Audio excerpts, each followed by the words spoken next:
सीधा सवाल मैं कर रहा हूं बिहार से, बिहार की राजधानी पटना से।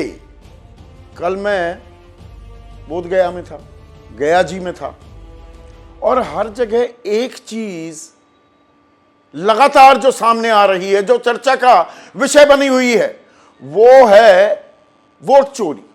वोट चोरी पर घमासान और तीखा और नोक झोंक वाला और कटु होता जा रहा है। अब तो खुलेआम धमकी दी जा रही है और ताली एक हाथ से नहीं बज रही, बल्कि अगर मैं ये कहूं धमकी देने का जो ये सिलसिला है, इसमें पहल अगुवाई करते हुए विपक्षी खेमा दिखाई दे रहा है। अब तो राहुल गांधी सीधे कह रहे हैं, और सिर्फ मुख्य चुनाव आयुक्त ज्ञानेश कुमार को नहीं, अब वो बाकी दो चुनाव आयुक्त भी जोड़ रहे हैं। वो कह रहे हैं कि देखिए, अभी तो मोदी सरकार है, अभी एनडीए की सरकार है, हमारा नंबर भी आएगा, बिहार में भी केंद्र में भी। जब महागठबंधन की सरकार बनेगी, इंडिया वालों की सरकार बनेगी, आपको छोड़ेंगे नहीं। ऐसी ही धमकी 2 दिन पहले ज्ञानेश कुमार भी देते दिखाई दिए थे कि हलफनामा दो, शपथ पत्र पर हस्ताक्षर करो, लिखित में शिकायत दो, वरना आरोप वापस लो, वरना झूठे माने जाओगे और बदनाम कर रहे हो जमहूरियत को, लोकतंत्र को, प्रजातंत्र को, आम आदमी को, उन्हें वोट चोर कहकर। अब आम आदमी को वोट चोर कहा जा रहा है क्या? और बीजेपी भी कूद रही है इस लड़ाई में लगातार। पहले चुनाव आयोग का वकील बन रही थी, अब बीजेपी की तरफ से जिन शब्दों का इस्तेमाल किया गया है, राहुल गांधी सबसे बड़े डकैत और सबसे बड़े खानदानी चोर हैं। एक तरफ धमकी, एक तरफ कहा जा रहा है डकैत हैं। अब क्या यह लोकतंत्र के लिए शुभ संकेत है? क्योंकि वोट चोरी से ही जुड़ जाता है एसआईआर, स्पेशल इंटेंसिव रिवीजन, जो पुनरीक्षण इस वक्त बिहार में जारी है वोटर लिस्ट का। अब क्या ये एसआईआर सिरदर्द भी बन गया है? पर इसमें लाख टके का सवाल यह है कि सिरदर्द किसके लिए बना है? क्या ये चुनाव आयोग के लिए सिरदर्द बन गया? भाई 65,64,000 लोगों के नाम अलग से वो सूची जारी करनी पड़ गई ना, सुप्रीम कोर्ट की फटकार के बाद, उसके डंडे के बाद। या ये आम आदमी के लिए सिरदर्द अभी भी बना हुआ है कि भाई आधार को पहचान मान भी लिया, अब कहां जाओगे, कहां कहां घूमो, नाम इंक्लूड होगा या नहीं होगा? 1,18,00,000 लोग ऐसे हैं बिना दस्तावेज के ही फॉर्म भर दिया। तो 1 सितंबर को क्या इसका निवारण होता दिखेगा? सारी शंकाएं दूर हो जाएंगी? या दरअसल ये बीजेपी के लिए सिरदर्द बन गया है कि ये अच्छा गड़बड़ झाला कर रहे थे, कहीं वोट बढ़ा लेते हैं, कहीं वोट घटा देते हैं ताकि चुनाव में हेरफेर हो सके। या विपक्ष खिसियानी बिल्ली खंबा नोचे वाली भूमिका में आती दिख रही है कि भाई अब क्या करें, अब बस वो लाल किताब निकाल ली है और जोड़ दिया है वोट चोरी से इसको कि भाई आपका वोट का हक मारा गया तो संविधान में जो ताकत आपको मिली हुई है, बराबरी का जो हक मिला हुआ है, वो लिया जा रहा है। हो क्या रहा है? और आपकी राय क्या है? आपके सुझाव क्या हैं? और आपके सवाल जो सीधा सवाल के अहम हिस्सा बन चुके हैं, उनका रहेगा इंतजार। तो आज सीधा सवाल में हम बात करेंगे वोट चोरी की। सबसे बड़ा मुद्दा बनता दिखाई दे रहा है ये, और अब वोट चोरी की लड़ाई धमकी पर बनाई, धमकी दी जा रही है खुलेआम। राहुल गांधी क्या कह रहे हैं? वोटर अधिकार रैली निकाल रहे हैं, आजकल सड़कों पर घूम रहे हैं राहुल गांधी तेजस्वी यादव के साथ बिहार की सड़कों पर, आज नवादा में भी थे। क्या कह रहे हैं? ये तीनों चुनाव आयुक्त, मैं इन्हें बताना चाहता हूं कि अभी मोदी जी की सरकार है, लेकिन एक बात समझ लीजिए, एक दिन ऐसा आएगा जब बिहार और दिल्ली में इंडिया गठबंधन की सरकार होगी, तब हम देखेंगे आप तीनों के खिलाफ कार्रवाई करेंगे। तो अब ये राहुल बनाम ज्ञानेश कुमार लड़ाई नहीं रह गई है। चुनाव आयोग के तीनों आयुक्त उन पर सीधा निशाना साध रहे हैं राहुल गांधी, और धमकी से ही बात नहीं बनी और थमी है। वो क्या कह रहे हैं, हर विधानसभा लोकसभा सीट पर चुनाव आयोग की चोरी पकड़ेंगे और जनता के सामने रखेंगे। बिहार की जनता चुनाव आयुक्तों और बीजेपी को एक स्वर में बोलेगी, वोट चोरी नहीं हो सकती। जैसे प्रधानमंत्री मोदी विशेष पैकेज की बात करते हैं, वो स्पेशल पैकेज दिया जाता है ना, बिहार को तो खैर नहीं मिला, वैसे ही चुनाव आयोग बिहार के लिए SIR नाम के एक विशेष पैकेज को लेकर आया है, जिसका मतलब है वोट चोरी का नया स्वरूप, नया रूप। मैं चुनाव आयोग से कहना चाहता हूं, पूरा देश आपसे हलफनामा देने को कहेगा।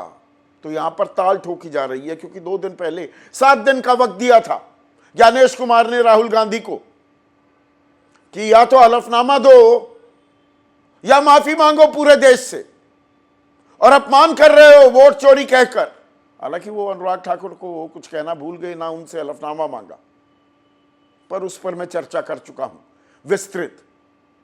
पर क्या ऐसी जुबान लोकतंत्र में बर्दाश्त की जानी चाहिए? यह लोकतंत्र को मजबूत करने की कवायद है या राजनीतिक नफा नुकसान साधा जा रहा है? विशुद्ध राजनीति हो रही है। आपको, मुझको, आम मतदाता को महज एक मोहरा बनाया जा रहा है क्या? जो असल सवाल हैं, सवालों के जवाब क्या सामने आते दिखाई दे रहे हैं क्या? अब बातें तो मान ली जाती हैं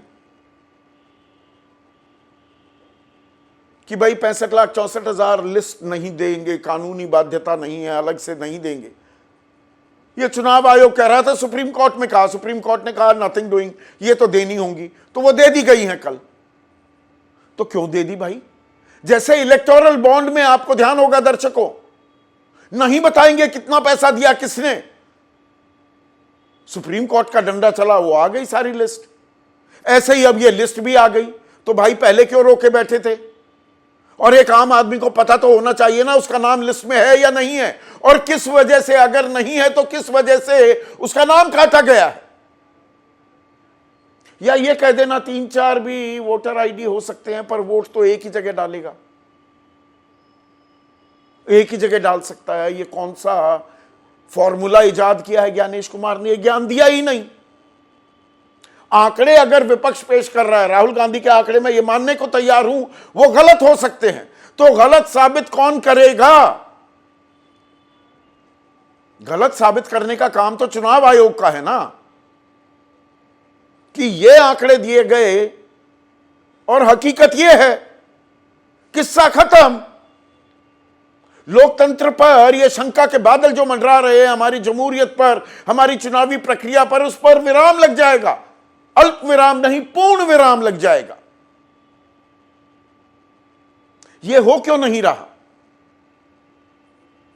और अब सर क्या, दरअसल ये स्पेशल इंटेंसिव रिवीजन सिरदर्द बन गया है, क्योंकि विपक्ष अब इसे सिर्फ वोट चोरी नहीं, वो कह रहे हैं आपके हक मारे जाएंगे, जो मौलिक अधिकार है संविधान में जो आपको मिलते हैं, आपकी जो पहचान है, आपकी जो नागरिकता है, आपकी जो आरक्षण आपको मिल रहा है, आपको राशन जो मिल रहा है, ये तमाम हक क्या मार लिए जाएंगे? अब ये ऐसे सवाल हैं, इनके जवाब तो तलाशे जाने चाहिए, लेकिन जवाब देने में किसी की कोई दिलचस्पी नहीं दिख रही है। राहुल गांधी धमकी देते हैं तो पलटवार करती है बीजेपी। बीजेपी कह रही है राहुल गांधी सबसे बड़े डकैत और सबसे बड़े खानदानी चोर हैं। राहुल गांधी मोहब्बत की नहीं, वो कहते हैं ना मैं मोहब्बत की दुकान चला रहा हूं, नफरत खत्म करना चाहता हूं, वो झूठ की फैक्ट्री चला रहे हैं। राहुल गांधी का काम ही अब रह गया है कि संवैधानिक संस्थाओं को चोर कहना। तो वोट चोरी के आरोप तो अनुराग ठाकुर ने भी लगाए। आप वोट चोर किसी को कह दे, घुसपैठिया कह दे एक समुदाय को, आप उस पर कालिक पोतते रहें दिन ब दिन, रोज ब रोज, वो बिल्कुल सही है, वो देश हित है, वो लोकतंत्र मजबूत हो रहा है। जो खुद बेल पर है वो संवैधानिक संस्थाओं को चोर कह रहा है। महाराष्ट्र को लेकर भ्रम फैलाया गया, आरोप पूरी तरह से बेबुनियाद है राहुल गांधी के, पर तेजस्वी कह रहे हैं कि वोट का अधिकार छीनना चाहती है बीजेपी लोगों का। मोदी जी नहीं जानते हम बिहारी हैं, चूने को खैनी में रगड़ देते हैं। नीतीश कुमार तो अचेत अवस्था में पड़े हुए हैं, लेकिन इस बार 20 साल पुरानी खटारा सरकार को उखाड़ फेंकेंगे, राहुल गांधी को प्रधानमंत्री बनाएंगे। राहुल गांधी ये नहीं कह रहे कि तेजस्वी को हम मुख्यमंत्री बनाएंगे। अभी इस पे भी थोड़े थोड़े संशय के बादल हैं, हालांकि होने नहीं चाहिए थे। पर अभी सवाल ये है कि ये सर किसका सिरदर्द बन गया है?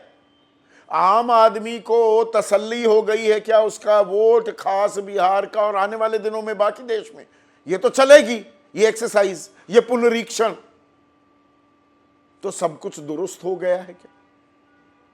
या बीजेपी अंदर खाने लगने लगा है कि वो कुल्हाड़ी पड़ी हुई थी, जाकर उसके ऊपर पैर मार दिया हमने, आ बैल मुझे मार, बिना बात की आफत गले पड़ गई है, इसकी जरूरत नहीं थी, we were comfortably placed.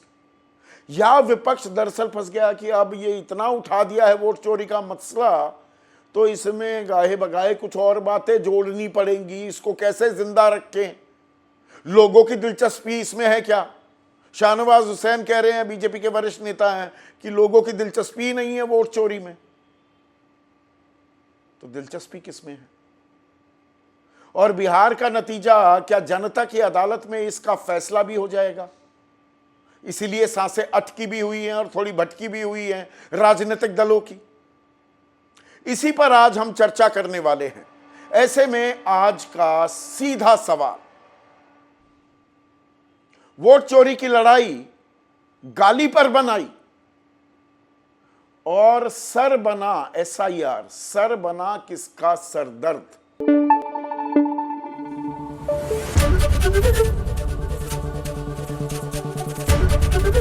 ABP news आपको रखे आगे।